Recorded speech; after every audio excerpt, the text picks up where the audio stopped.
CM योगी की अगर बात करते हैं तो आज बड़ी बैठक लेने वाले हैं। 69,000 शिक्षक भर्ती प्रक्रिया को लेकर आज ये बैठक होने वाली है। शिक्षा विभाग के ऑफिसर्स के साथ सीएम योगी ये बैठक करेंगे, मंथन करेंगे।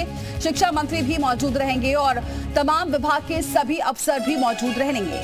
हाईकोर्ट के फैसले के बाद यूपी शिक्षा विभाग की बड़ी बैठक मानी जा रही है। आज की बैठक में तय होगा कि सरकार हाईकोर्ट के फैसले को लागू करेगी या सुप्रीम कोर्ट में अपील करेगी।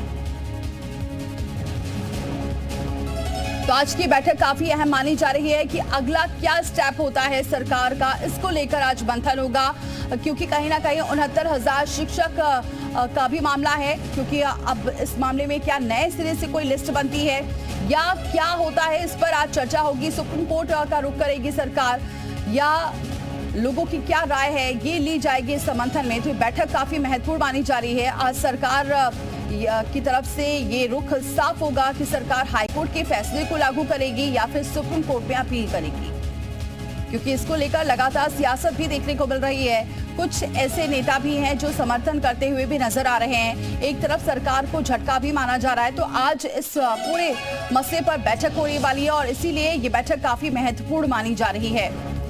4 साल से नौकरी कर रहे टीचर्स पर तलवार लटकी है। तो यूपी की शिक्षक भर्ती मेरिट लिस्ट पर सियासत भी तेज हो गई है। इलाहाबाद हाईकोर्ट ने अपने फैसले में शिक्षक भर्ती की मेरिट लिस्ट रद्द करते हुए यूपी सरकार को 69,000 सहायक अध्यापक भर्ती परीक्षा का परिणाम नए सिरे से जारी करने का आदेश दिया है।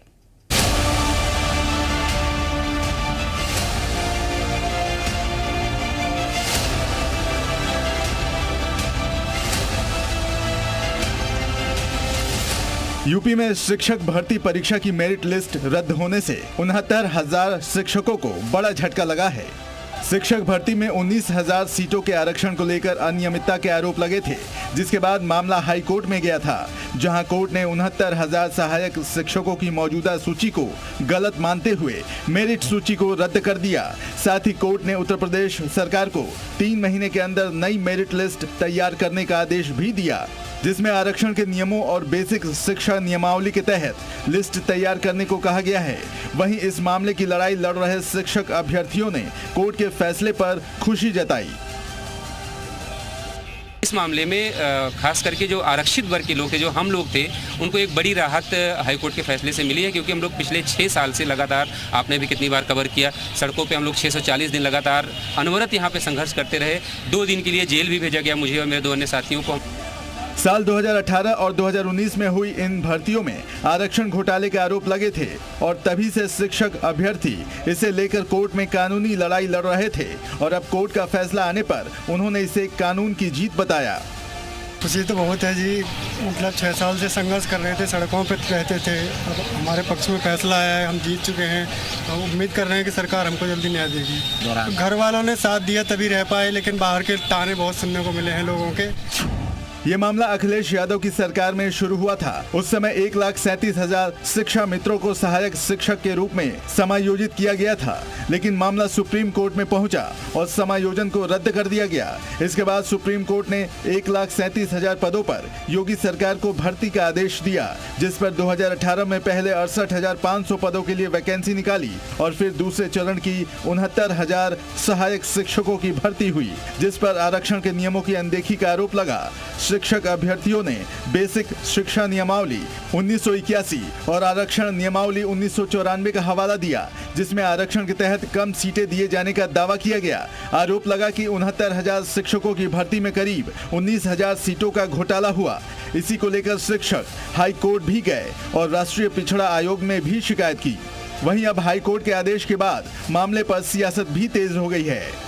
ये लड़ाई बहुत लंबी लड़ी है और जहां मैं कोर्ट का धन्यवाद देता हूं, कोर्ट ने संज्ञान लिया, कोर्ट का धन्यवाद देते हैं, वहीं सरकार को भी अधिकारों को नहीं छीनना चाहिए। जो अधिकार संविधान से मिले हैं उन अधिकारों को सरकार न छीने। अच्छी बात है कि हाईकोर्ट के इंटरवेंस की वजह से अब ये भर्तियां फिर से होंगी और जिसको हक, सम्मान और अधिकार मिलना चाहिए, जो और चलिए विशाल हमारे साथ इस खबर पर जुड़ चुके हैं। विशाल, आज की बैठक काफी महत्वपूर्ण है और सरकार के लिए भी असमंजस की स्थिति है, क्योंकि एक तरफ 69,000 शिक्षक जो अभी कार्यरत हैं और दूसरी तरफ वो शिक्षक जो लगातार इसकी लड़ाई लड़ रहे थे और उनके पक्ष में हाईकोर्ट ने फैसला सुनाया। आज जो बैठक होने वाली है इसे कितनी महत्वपूर्ण माना जाए और माना जाए कि आगे का रास्ता क्या रहने वाला है सरकार का, वो क्लियर हो जाएगा आज?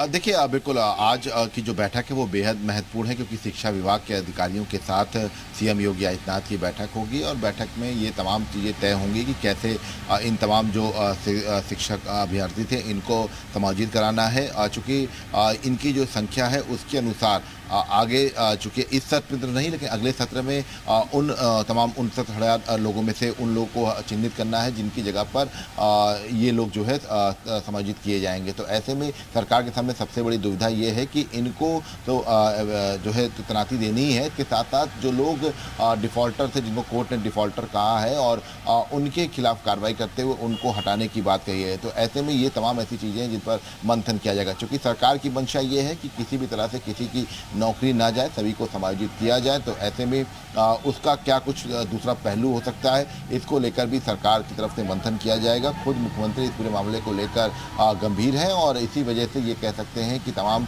जो आज जो शिक्षा विभाग के अधिकारी हैं वो कल रात तक मंथन करते रहे, शिक्षा मंत्री मंथन करते रहे और उसके बाद आज इस पर जो है एक हो सकता है कि एक रायशुमारी बन जाए कि कैसे इनको समायोजित करना है। हालांकि सरकार के पास 3 महीने का वक्त है, लेकिन ये कोशिश की जाएगा कि जल्द से जल्द इसका समाधान निकाला जाए।